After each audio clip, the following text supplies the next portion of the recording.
Hello, viewers, and welcome to Exploring Cinema with Brian Meadows. I, of course, am Brian. To the new viewers, welcome. Thank you so much for checking out my channel. And for those of you who are returning, thank you so much for your continued support, and welcome back. Alright, now that we have the formalities out of the way, let's get on to the review. Today's review is on the Netflix original movie, The Discovery. The film is set in the near future, where a scientist has scientifically proven that there is indeed an afterlife.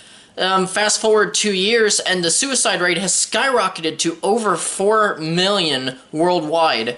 And specifically, the film is set around the 2-year anniversary of the Discovery. First it starts for like maybe 5 minutes around the time that the Discovery was made, or maybe a couple of months after, and then it fast forwards 2 years. So it's primarily set at around the 2-year anniversary of the Discovery. And it follows Will, a neurosurgeon and the son of the scientist who actually made the Discovery, while his father begins to further his research and try to figure out what exactly the afterlife is. Where do we go after death? Rooney Mara plays Isla. She's a woman who Will randomly meets on a boat, and she becomes more recurring a bit later on.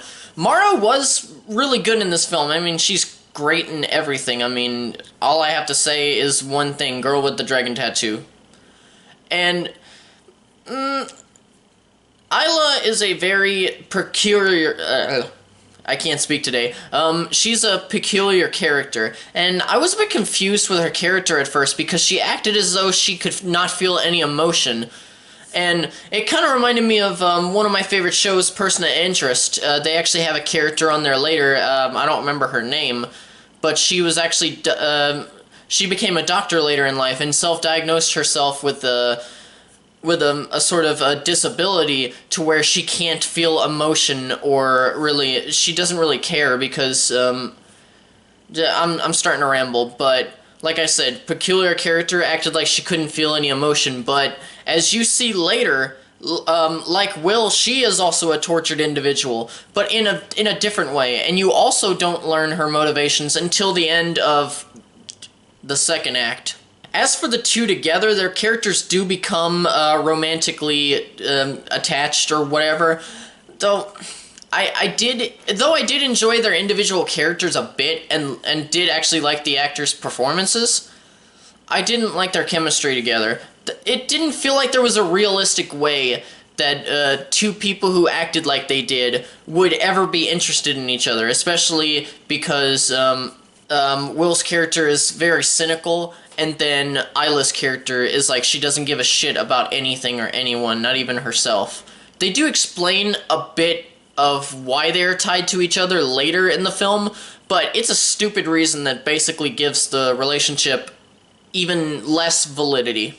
Robert Redford plays Thomas Harbour. He's the scientist who actually made the Discovery, and Redford's just as good as always. I can never say any negative thing on any role that he takes on. He's just fantastic. So the story is actually quite compelling, and it actually has some interesting plot points, but they fall flat with the execution, especially because the film likes to take its sweet-ass time actually getting to explain those plot points, and it hurt the film for me. There was one thing that was especially genius about this film, and it was, instead of focusing on Harbour's discovery, it followed just the aftermath and how humanity as a whole reacted. You get to hear things through minor dialogue and news reports, like how a cancer diagnosis is being seen as a delight, or family suicides becoming large events, and it brings a deeper level of gloom and despair into the world.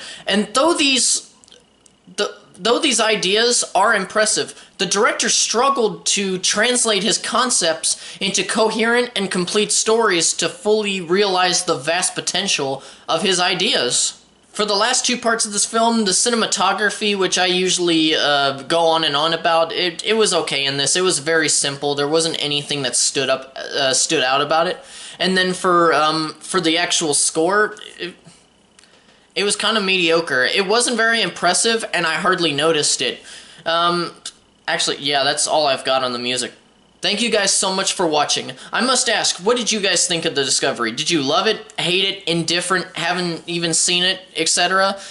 I want to know your thoughts. I welcome new perspectives. Hey, maybe one of you out there actually likes the movie, and you can tell me why, and then maybe it'll just open up my mind to more possibilities.